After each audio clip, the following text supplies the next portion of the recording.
مہر کی کتنی اقسام ہیں؟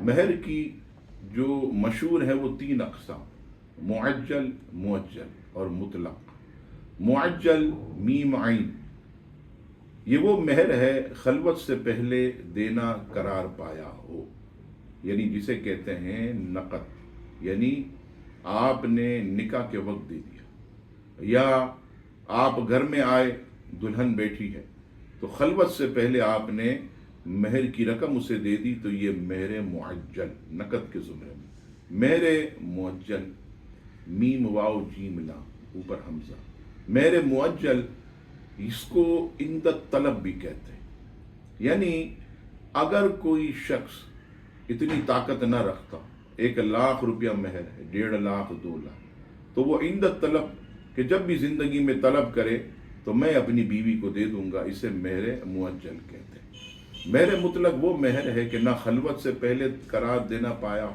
نہ کوئی میعاد مقرر۔ مہر مطلق میں تا وقت کہ موت یا طلاق عورت کو مطالبے کا حق نہیں ہے۔ بار شریعت مہر کا بیان 7واں حصہ صفحہ نمبر 26 پر تفصیل سے صدر الشریعہ نے اسے بیان کیا ہے۔ ضرور جو ہے آپ اس کو وہاں پر پڑھیے گا تاکہ علم میں اضافہ ہو اور آپ کو مہر کی صحیح سمجھ آ سکے۔